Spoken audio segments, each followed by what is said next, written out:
Hi, எல்லாருக்கும் வணக்கம். இன்றைக்கி நம்ம சேனலில் 6ஆம் வகுப்பு 2ஆம் பருவத்தில் வரக்கூடிய இயல் 1ல் கல்விக்கண் திறந்தவர் அப்படிங்கிற உரைநடை உலகம் பற்றி பார்க்க போகிறோம். இதுக்கு முன்னாடி கல்வி நிலையங்கள்லாம் எப்படி இருந்தது, மாணவர்கள்லாம் போய் ஆசிரியரோட இல்லத்துக்கே போய் படித்தாங்க, குருகுல கல்வியெல்லாம் ஃபாலோ பண்ணாங்க. அதுக்கப்புறம் பார்த்திங்கன்னா சில நாட்களுக்கு அப்புறம் ஆசிரியரோட வீட்டுக்கு போய் கல்வி கற்றுட்டு வந்தாங்க. அதுக்கப்புறம் நாட்கள் செல்ல செல்ல பொதுவான ஒரு இடத்துல ஆசிரியரும் மாணவர்களும் கல்வி கற்பிக்கப்பட்டது. அதுதான் இந்த காலத்தில் நம்ம ஸ்கூல்ஸ் அப்படின்னு சொல்கிறோம், பள்ளிக்கூடங்கள் அப்படின்னு சொல்கிறோம். அந்த காலத்துலலாம் எல்லா ஊர்கள்லேயுமே பள்ளிகள் இருந்தது அப்படின்னு சொல்ல முடியாது. எங்கேயோ ஒரு ரொம்ப தூரத்துக்கு ஒரு பள்ளிகள் தான் இருந்தது. இப்போ பார்த்திங்கன்னா பள்ளிகளோட எண்ணிக்கை அதிகமாகிட்டே இருக்குது அப்படின்றத பற்றி தான் இன்ட்ரொடக்ஷனில் சொல்லியிருக்கிறாங்க. அதுக்கப்புறம் பார்த்திங்கன்னா நிகழ்வுகளாக கொடுத்துருக்குறாங்க. அப்போது இந்த நிகழ்வு 1ல் எதை பற்றி சொல்லியிருக்காங்க அப்படின்னு பார்க்கலாம். ஒரு இடத்துல பார்த்திங்கன்னா சிறுவர்கள் நிறைய பேர் ஆடு மேய்ச்சிட்டு இருந்திருக்காங்க. அப்போ அந்த வழியாக ஒரு 4 சக்கர வாகனம், அதாவது ஒரு காரில் ஒருத்தர் இறங்குறாரு. அந்த ஒரு காரை விட்டு இறங்கினோடனே என்ன சொல்கிறாருன்னா, என்ன பசங்களா நீங்களாம் ஸ்கூலுக்கு போகலைங்களா அப்படின்னு சொல்லிட்டு கேட்டோன்னே அந்த பசங்களாம் என்ன சொல்கிறாங்க அப்படின்னு பார்த்தீங்கன்னா, பள்ளிக்கூடமா, எங்கள் ஊரில் பள்ளிக்கூடமே இல்லையே அப்படின்னு சொல்கிறாங்க. அப்போது இந்த ஊரில் மறுபடியும் ஒரு பள்ளிக்கூடம் வந்ததுன்னா நீங்களாம் ஸ்கூலுக்கு போவீங்களா அப்படின்னு கேட்டோன்னே, கண்டிப்பாக போவோம் அப்படின்னு சொல்கிறாங்க பசங்களாம். அப்போது அந்த நிகழ்வுக்கு அப்புறம் அவருக்கு இங்கே ஒரு பள்ளி ஏற்படுத்தணும், இந்த பசங்கள்லாம் கல்வி கற்றுக்கிறதுக்காக அப்படின்னு சொல்லிட்டு ஒரு எண்ணம் தோன்றுது. அவர் யாருன்னு பார்த்தீங்கன்னா, அவர் தான் கல்விக்கண் திறந்த காமராஜர் அவர். அதுக்கப்புறம் பார்த்திங்கன்னா நிகழ்வு 2ல் என்ன அப்படின்னா, ஸ்கூல் ஃபங்க்ஷன் 1ல் காமராஜர் படிப்பறிவு இருந்தால் தான் நாடு முன்னேற முடியும், அதனால் நான் 50,000 ஸ்கூலெல்லாம் திறக்கணும்னு சொல்லிட்டு முடிவு பண்ணியிருக்கோம். 1 மைல் தூரத்துக்கு ஒரு ஆரம்ப பள்ளியும், 3 மைல் தூரத்துக்கு ஒரு நடுநிலை பள்ளியும், 5 மைல் தூரத்துக்கு ஒரு உயர்நிலை பள்ளியும் இருக்கணும் அப்படின்னு சொல்லிட்டு திட்டம் போட்டிருக்கோம் அப்படின்னு சொல்லி சொல்கிறாரு. ரொம்ப லாங் டிஸ்டன்ஸாக இருந்ததுன்னா ஸ்கூலுக்கு பசங்க போயிட்டு வர்றதுக்குள்ளே ரொம்ப டயர்டாயிருவாங்க, அதுக்கப்புறம் அங்கே போய் படிக்க முடியாது அப்படின்ற ரீசன்லாம் அவர் மனசில் வச்சுட்டு தான் இந்த மாதிரி ஒரு ஐடியா பண்ணி 50,000 பள்ளிகள் திறக்க முடிவு பண்ணியிருக்கோம் அப்படின்னு சொல்லிட்டு ஸ்கூல் ஃபங்க்ஷனில் அனௌன்ஸ் பண்ணுறாரு. இதுதான் நிகழ்வு 2ல் கொடுத்துருக்குறாங்க. அதுக்கப்புறம் பார்த்திங்கன்னா நிகழ்வு 3ல் இதே மாதிரி இன்னொரு ஸ்கூல் ஃபங்க்ஷனில் கொடி ஏற்றிட்டு அங்கே ஒரு பையன் மயங்கி விழுந்துடுறான். அதுக்கப்புறம் பார்த்திங்கன்னா காமராஜரை பதறி போய், என்ன தம்பி என்ன ஆச்சு அப்படின்னு சொல்லிட்டு தண்ணி தெளிப்பி எழுப்பினோடனே, காலையில் சாப்பிட்டியா அப்படின்னு சொல்லி கேட்டதுக்கு அந்த பையன், இல்லை நான் சாப்பிடல அப்படின்னு. ஏன் சாப்பிடல அப்படின்னே, இந்த மாதிரி சாப்பிட்றதுக்கு எங்கள் வீட்டில் எதுவும் இல்லை அப்படின்னு சொல்லியிருக்கிறான். அப்போது உடனே காமராஜருக்கு இவ்வளோ கஷ்டப்பட்டு ஒரு வேளை உணவு கூட இல்லாமல் நிறைய குழந்தைங்க ஸ்கூலுக்கு வர்றாங்க, அவங்களுக்கு ஒரு வேளை உணவாவது நம்ம பள்ளியில் கொடுக்கறதுக்கு ஏற்பாடு செய்யணும் அப்படின்னு சொல்லிட்டு மதிய உணவு திட்டத்தை கொண்டு வர்றதுக்கு இந்த நிகழ்வு ஒரு அடிப்படை காரணமாக இருந்தது. இதுதான் நிகழ்வு 3ல் கொடுத்துருக்குறாங்க. அடுத்து நிகழ்வு 4ல் பார்த்திங்கன்னா, பரமக்குடிக்கு ஒரு வேலையாக போயிருக்கிறாரு. அப்போ பார்த்திங்கன்னா அங்கே தரைப்பாலத்தை, அந்த பக்கமாக போகும்போது பரமக்குடி தரைப்பாலத்தை பார்த்துட்டு அவர் கூட ஒரு கல்வி அதிகாரியும் கூட வந்திருக்கிறாரு. அப்போ பார்த்திங்கன்னா இந்த காட்டாற்றில் மழை காலத்துலலாம் ரொம்ப தண்ணி அதிகமாக போகும்போது இந்த பசங்கள்லாம் எப்படி ஸ்கூலுக்கு போவாங்க அப்படின்னு சொல்லிட்டு கேட்குறாரு. அப்போது அந்த கல்வி அதிகாரி என்ன சொல்கிறாருன்னா, மழை காலத்துலலாம் இங்கே இருக்கிற பசங்க ஸ்கூலுக்குலாம் போக மாட்டாங்க ஐயா அப்படின்னு சொல்கிறாரு. அப்போது இங்கே ஒரு ஸ்கூல் மறுபடியும் கட்டலாமே அப்படின்னு சொல்லிட்டு காமராஜர் கேட்டதுக்கு அந்த கல்வி அதிகாரி என்ன சொல்கிறாருன்னா, கல்வித்துறை விதிப்படி நீங்கள் 3 மைல் தூரத்துக்கு ஒரு பள்ளிக்கூடம் ஏற்படுத்தணும் அப்படின்றது தான் கல்வித்துறையோட விதி அப்படின்னு சொல்லி சொல்கிறாரு. அது காமராஜர் என்ன சொல்கிறாரு அப்படின்னு பார்த்தீங்கன்னா, இந்த காட்டாற்றை ஒரு காரணமாக சொல்லி இன்னொரு பள்ளிக்கூடம் இங்கே ஏற்படுத்த அனுமதி கேளுங்க, அதுக்கு நானும் என்னால் முடிஞ்ச ஏற்பாடு செய்கிறேன் அப்படின்னு சொல்லி காமராஜர் சொல்கிறாரு.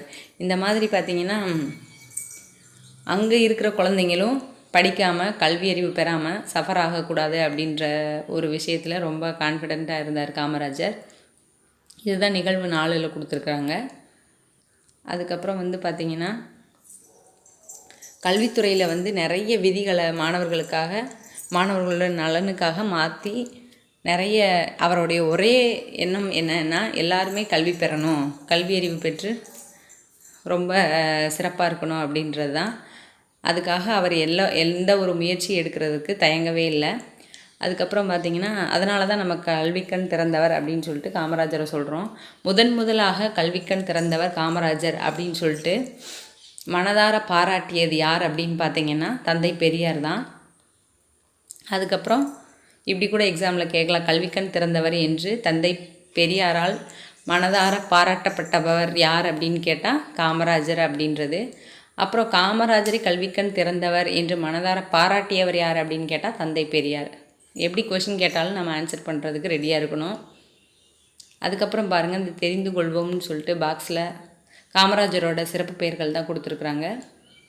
பெருந்தலைவர், படிக்காத மேதை, கர்ம வீரர், கருப்பு காந்தி, ஏழை பங்காளர், தலைவர்களை உருவாக்குபவர் அப்படின்னு சொல்லிட்டுலாம் கொடுத்துருக்குறாங்க. இதில் ஏதாவது ஒரு சிறப்பு பெயர் கொடுத்து இவ்வாறு சிறப்பாக அழைக்கப்படுபவர் யார் அப்படின்னு சொல்லிட்டு கேட்கலாம். ஏழை பங்காளர் என்று அழைக்கப்படுபவர் யார் அப்படின்னு கேட்கலாம்.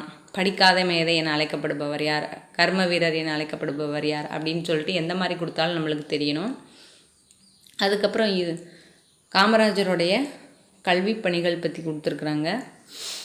அதில் வந்து பார்த்திங்கன்னா காமராஜர் வந்து முதலமைச்சராக பதவி ஏற்ற உடனே 6000 தொடக்கப்பள்ளிகள் வந்து இயங்காமல் மூடின நிலைமையில் இருந்திருக்குது. இவர் பதவி ஏற்ற உடனே பார்த்திங்கன்னா அந்த 6000 பள்ளிகள் திறக்கிறதுக்கு முதலாக ஆணையிட்டார்.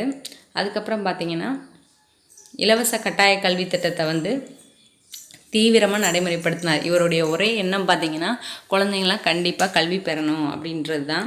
அதுக்காக இலவச கட்டாய கல்வி சட்டத்தை வந்து தீவிரமாக நடைமுறைப்படுத்தினார். அதுக்கப்புறம் மதிய உணவு திட்டம், அதுக்கப்புறம் யூனிஃபார்ம் கொடுக்கறது, அந்த மாதிரி குழந்தைங்க ஏற்றத்தாழ்வு இல்லாமல் படிச்சுக்கிறதுக்காக சீருடை திட்டத்தை கொண்டு வந்தார். சீருடை திட்டத்தை கொண்டு வந்தவர், அறிமுகம் செய்தவர் யார் அப்படின்னு சொல்லிட்டு எக்ஸாமில் கேட்கலாம். அப்புறம் வந்து பார்த்திங்கன்னா இந்த மாதிரி கேட்குறதுக்கு சான்சஸ் இருக்குது, அதனால் கொஞ்சம் நல்லா பார்த்துக்கோங்க. அதுக்கப்புறம் பள்ளிகளோட வசதிகளை பெருக்கிறதுக்கு பள்ளி சீரமைப்பு மாநாடெல்லாம் நடத்தியிருக்கிறாரு. பள்ளி சீரமைப்பு மாநாடுகள் எதுக்கு நடத்துகிறாங்க அப்படின்னா, ஸ்கூலில் வந்து இல்லாத வசதிகள் என்னென்ன அப்படின்னு சொல்லிட்டு அதை என்னென்ன குறைகள்லாம் இருக்குது, அதை எந்த மாதிரியெல்லாம் பள்ளியை வந்து நம்ம மேம்படுத்தலாம் அப்படின்றதுக்கான ஒரு ஐடியா கிடைக்கிறதுக்காக பள்ளி சீரமைப்பு மாநாடெல்லாம் நடத்துகிறது. அதெல்லாம் நடத்தினார் காமராஜர். அதுக்கப்புறம் பார்த்திங்கன்னா தமிழ்நாட்டில் நிறைய லைப்ரரியெல்லாம் தொடங்கினார். உயர்கல்வி பெறுறதுக்கு பொறியியல் கல்லூரி, மருத்துவக் கல்லூரி, கால்நடை மருத்துவக் கல்லூரி அப்படின்னு சொல்லிட்டு ஆசிரியர் பயிற்சி நிறுவனம் இதெல்லாம் நிறைய புதுசாக தொடங்கினார். இந்த மாதிரி நிறைய கல்வி புரட்சிக்காகவே வித்திட்டவர் யார் அப்படின்னு பார்த்திங்கன்னா காமராஜர் தான். நிறைய கல்விக்காக பல அரும்பணிகளை ஆற்றினதுனால இவருக்கு நிறைய சிறப்புகளெல்லாம் தமிழக அரசு வந்து செஞ்சுருக்குது. அதுதான் இந்த அடுத்த பாக்ஸில் கொடுத்துருக்குறாங்க. நம்ம மதுரையில் ஒரு பல்கலைக்கழகம் இருக்கு இல்லைங்களா, அதுக்கு வந்து மதுரை காமராஜர் பல்கலைக்கழகம் அப்படின்னு சொல்லிட்டு தமிழக அரசு வந்து அவருடைய பேரால் காமராஜர் பல்கலைக்கழகம் அப்படின்னு பேர் சூட்டினாங்க. அதுக்கப்புறம் பார்த்திங்கன்னா நடுவண் அரசுனால் நம்மளுடைய மத்திய அரசு வந்து 1976 இவருக்கு பாரத ரத்னா விருது வழங்கியிருக்கு. அப்போ இந்த வருஷத்தை கரெக்டாக நோட் பண்ணிக்கோங்க. 1976 தான் பாரத ரத்னா விருது வந்து வழங்கி மத்திய அரசு இவருக்கு சிறப்பு செஞ்சுது. அதுக்கப்புறம் வந்து இவருடைய வாழ்ந்த இல்லங்கள் இருக்கும் இல்லைங்களா, வாழ்ந்த வீடு சென்னையில். இவர் வந்து பிறந்த ஊர் வந்து பார்த்திங்கன்னா விருதுநகர். அதுக்கப்புறம் முதலமைச்சராக பணியாற்றினதெல்லாம் சென்னையில் அப்படிங்கிறதுனால 2 இல்லங்களையுமே அவருடைய அரசுடைமையாக்கி நினைவு இல்லங்களாக மாற்றிருக்கிறாங்க. அதுக்கப்புறம் வந்து சென்னை மெரினா கடற்கரையில் இவருக்கு வந்து சிலை நிறுவியிருக்கிறாங்க. அப்புறம் வந்து சென்னையில் உள்ள உள்நாட்டு விமான நிலையத்திற்கு காமராஜருடைய பெயர் சூட்டியிருக்காங்க. அதுக்கப்புறம் கன்னியாகுமரியில் காமராஜருக்கு மணி மண்டபம் 2/10/2000 அமைக்கப்பட்டது அப்படின்னு கொடுத்துருக்குறாங்க.